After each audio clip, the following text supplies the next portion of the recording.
Shalom saudaraku yang terkasih dalam Tuhan Yesus Kristus. Ah, Baru-baru ini tuh ada seseorang, ya kita sebut hamba Tuhan lah. Dia mendapatkan satu pertanyaan dari jemaatnya yang bertanya, bagaimana sih caranya supaya dapat mendengarkan suara Tuhan gitu.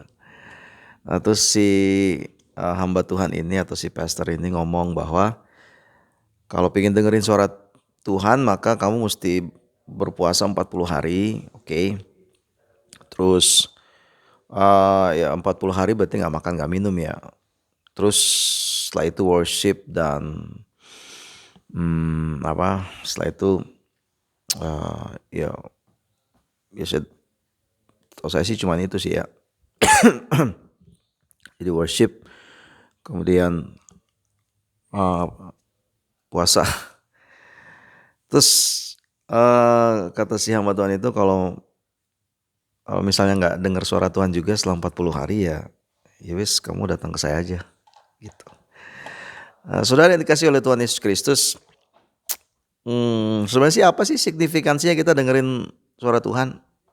Tujuannya apa sih buat kita? Kalau saya pribadi, saya merasa nggak perlu untuk dengar suara Tuhan langsung ya. Buat saya sih nggak terlalu signifikan banget buat saya.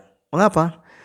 Karena buat saya Tuhan itu mau ngomong sama siapa aja, nggak perlu pakai ritual-ritual puasa segala. Karena yang punya inisiatif ini kan Tuhan, bukan kita. Dia mau ngomong sama siapa aja terserah dia, ya kan?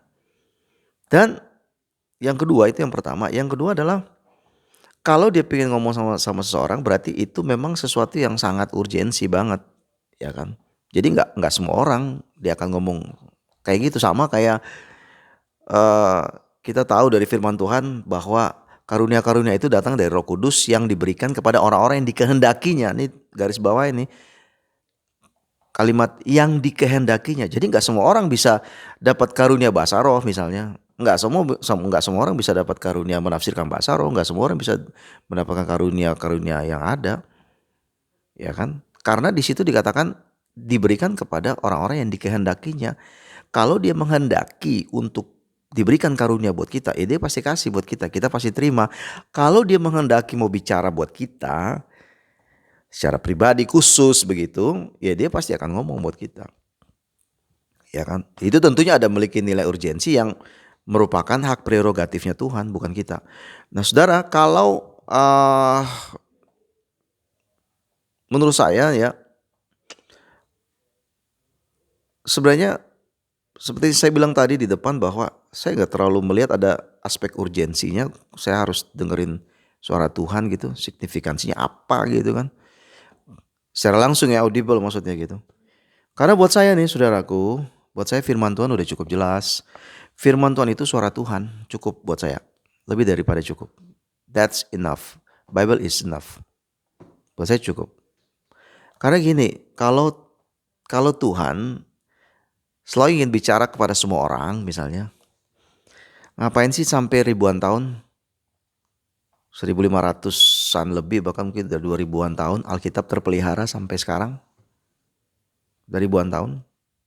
Coba kita berpikir cerdas. Untuk apa Alkitab bisa terpelihara sampai sekarang ini loh, melewati ribuan tahun? Itu artinya apa? Itu artinya Tuhan tetap memelihara kedaulatannya untuk berbicara kepada kita melalui perkataan yang dicatat oleh orang-orang yang dia pilih sebagai penulisnya. Jadi ya bukan berarti Tuhan bisa berbicara kepada siapapun juga. Tapi yang dikehendakinya. Nah saudara yang dikasih oleh Tuhan, rasanya udah cukup deh Tuhan itu bicara buat kita melalui Alkitab. Udah gak perlu lagi ditambahin dengan aku mesti dengerin firman Tuhan deh, baru aku mesti dengerin suara Tuhan dulu baru afdol. Suara Tuhan secara audible ya. Saudara, Tuhan sering bicara buat saya sebenarnya, tapi melalui pikiran, perasaan saya, emosi, intelektualitas, bahkan juga roh saya. ketika saya baca firman Tuhan. Dia bicaranya melalui kata-kata itu yang ada dalam firman Tuhan, karena kata-katanya itu penuh kuasa, dan dia udah bilang bahwa firman yang dia sampaikan itu tidak akan kembali dengan sia-sia, tapi akan ngelakuin segala yang dia kehendaki. Jadi saudara yang dikasih oleh Tuhan, alih-alih kita rindu banget, alih-alih kita getol banget pengen dengerin suara Tuhan secara audible seperti saat ini sudah dengar suara saya, gak usah lah saudara. Baca firman Tuhan aja tuh udah cukup sebenarnya. Karena dalam 2 Timotius 3 ayat 16, sebenarnya di situ udah sangat-sangat tegas dikatakan bahwa firman Tuhan itu atau segala tulisan yang diilhamkan oleh Allah itu bertujuan buat ngajar, buat menyatakan kesalahan, buat memperbaiki kelakuan, dan untuk mendidik orang dalam kebenaran. Jadi kalau kita sudah tahu nih 2 Timotius 3 ayat 16 itu sebenarnya firman Tuhan ditulis untuk 4 hal ini sampai dengan saat ini masih terpelihara, berarti sudah cukup. Tuhan sudah cukup bicara, sudah lengkap di dalam Alkitab. Tinggal kita baca aja. Nah, cuma permasalahannya adalah begini, fenomenanya begini ya. Ini open aja nih, jujur aja. Fenomenanya adalah kita tuh malas baca Alkitab sebenarnya. Lalu kita lebih seneng dengerin langsung atau instan. Kita pingin instan, jujur aja. Kita pinginnya instan. Kita pingin dengerin jelas, tegas, pingin instan dengerinnya. Kita nggak mau baca firman Tuhan lagi gitu loh. Ya saya nggak tahu, mungkin karena dalam pandangan beberapa orang firman Tuhan mungkin itu aja kali ya.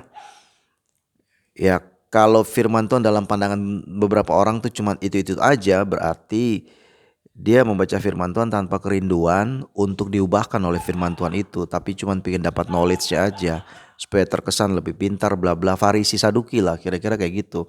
Ya kan, tapi gak punya niat, keinginan, kerinduan sehingga ketika baca firman Tuhan, firman itu ubahkan dirinya begitu. Ya kan? Makanya itu aja. Saya udah baca firman kok, udah tamat 66 kitab setahun 365 hari. Udah tamat, selesai. Udah tahu saya. Nah, hati-hati kalau kita udah sampai berpikir seperti itu, sesungguhnya kita tuh lagi terjebak dalam sebuah kejenuhan, kebosanan, dan ketidakmengertian terhadap identitas kita dan kehendak Tuhan atas diri kita. Sebab itu saudara yang dikasih oleh Tuhan Yesus Kristus, baca lagi 2 Timotius 3 ayat 16, kita baca lagi tuh ulang. Segala tulisan yang diilhamkan oleh Allah bertujuan untuk mengajar, menyatakan kesalahan, memperbaiki kelakuan, dan mendidik orang dalam kebenaran nih. Ini 4 hal ini. Jadi kalau kita baca firman Tuhan itu untuk ngajar. Oke, berarti itu perkataan Allah untuk ngajar kita. Masih butuh gak kita dengerin suara Tuhan langsung kalau di Alkitab sudah ada? Ya kan? Yang kedua buat menyatakan kesalahan. Di firman udah cukup buat nyatakan kesalahan. Kalau kita berbuat salah tinggal buka di firman Tuhan, cari. Oh ya, ini aku salah karena tidak cocok dengan firman. Dan yang ketiga, firman juga memperbaiki kelakuan. Jadi dia gak hanya sekedar menyatakan kesalahan, tapi dia juga memperbaiki.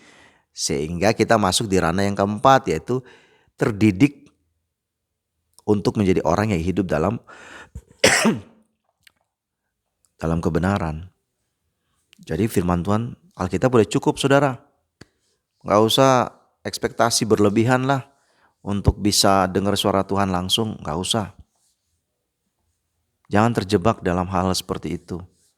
Firman Tuhan Alkitab yang ada di tangan saudara sudah lebih daripada cukup. Hati-hati karena akhir zaman penuh dengan penyesatan. Ya, kalau itu bukan dari Tuhan, saudara tahu.